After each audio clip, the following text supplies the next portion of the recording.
friends, welcome to the 10th episode of Education Online with Dr. Sunita Agarwalla. Today we'll be talking on a very interesting topic. I myself being a teacher will be talking about the qualities a teacher must have. So when you talk about the qualities of a teacher, teachers must have two types of qualities, personal qualities and professional qualities. In this episode, we'll be talking about the personal qualities of a teacher. Usually, in the earlier days, it was said that teachers are born, not made, because at that time, a very few people came for education. But now, when we have started education for all, we need teachers. So what do? We train them. Though when we train them, we can develop the professional qualities, but the personal qualities of a teacher has to come from inside. So let's try to understand what are they. First, the teacher should have a natural love for children. Anybody who does not like children, anybody who is not able to cope with children should never be a teacher, because the teacher, when the children, they come to the school, or whether it is school or college, whatever you talk, when they come there, they always want to be loved by the teacher. They always want to be appreciated by the teacher. They want to be close to the teacher. So if a teacher is not friendly, if a teacher does not have love for the children, he or she will not be a good teacher. They should be attractive. He or she should be attractive. Now when I say attractive, it does not mean that they have to look very beautiful or they have to be like a film star. No. It means at least the face they look, the face of them should be attractive, at least smiling face. We had a teacher who was always very serious and we never enjoyed her class. So when you make a frowning face, you are like this in the classroom, students will never like you. So attractive means you should be at least presentable. Teachers should be physically and mentally sound. Physically they should be strong, physically they should be fit, and mentally they should be sound. So when we talk later, you'll understand what I am talking about mentally sound. They should have a strong mind, should be able to solve problems, whatever comes in their life. As a teacher, they will have different type of problems. They should be able to deal with it. They should have a clear and loud voice. When a teacher teaches, in a school they have usually 30 to 40 children. In the government schools, we see they have even bigger numbers. In the colleges, there are students more than 100 also in general classes. So the teacher has to have a loud voice. Having loud voice is not enough. It should be clear. Whatever the teacher is speaking should be clearly heard to the last bench. And with this clarity in the voice, it's very important that they make correct pronunciation. Sometimes if you make wrong pronunciation, they may learn something wrong. Like I can give you an example. We were doing a course somewhere, and the teacher, with all due respect, he told us yum is equals to yuf. So I was just wondering, in education there is nothing called yum and yuf. In my copy I had written yum is equals to yuf. And then I was wondering, for sometimes I wondered, then I said, sir, can I ask you, what is this yum and yuf? If you can put it on the board. So when he put it on the board, it was M is equals to F. So because of his pronunciation, we would have always learned the wrong thing. So pronunciation has to be very correct of the teacher. The teacher should be punctual. A teacher's class is at 9 o'clock, he or she enters at 9:15. That cannot help. If they are not punctual, if one day you go to the class at 9:15 instead of 9, students will start coming at 9:20.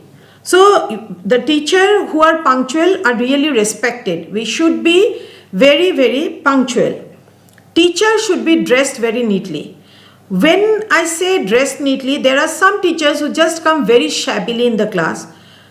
Students cannot get attracted. They feel bad. You don't like to interact with somebody who is very shabby looking.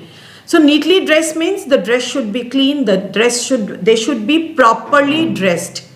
Like you cannot just come with any type of dress, wearing anything in the, suppose it's a gents teacher. I'm not being any biased or anything like that. So coming with all type of necklaces and coming with all type of beads in the hand, it looks very off because the students will be more attracted to those things rather than the teacher. Teacher must have a good sense of humor. Now this is, I feel, one of the most important qualities. As it is, when you keep on lecturing for 40 or 45 minutes, it becomes bored and monotonous when you keep on listening to lectures. So if in between the teacher can crack some jokes related to what is being taught, jokes related to the subject, students will be able to enjoy it. The class becomes enjoyable and the monotony is broken. So they feel very joyful when you laugh, and then it also attracts, they feel, okay, the teacher is approachable, at least we can go and approach him or her. Teacher must have a polite and good behavior. Sometimes it is like teachers have to deal with different things. Maybe we had a very bad experience and at that time somebody comes to visit the teacher and he or she behaves badly with the person. A very bad impression goes because society has very high expectations from the teachers. Teachers are the most respected segment of the society. It is said to be the noblest of all professions. So the behavior of the teacher has to be like that. Suppose a parent comes and maybe the teacher at that time is going from some stress because maybe the administration has given some work or they have been scolded for something or anything. At that time, suppose a parent comes or a visitor comes and we misbehave, the teacher misbehaves, an impression always goes out very bad. So this cannot be done. They have to be polite and maintain a good behavior. Another very important quality is teacher has to be impartial. Once a teacher, when the students are in front of the teacher cannot differentiate based on anything, the caste, creed, language, religion, nothing.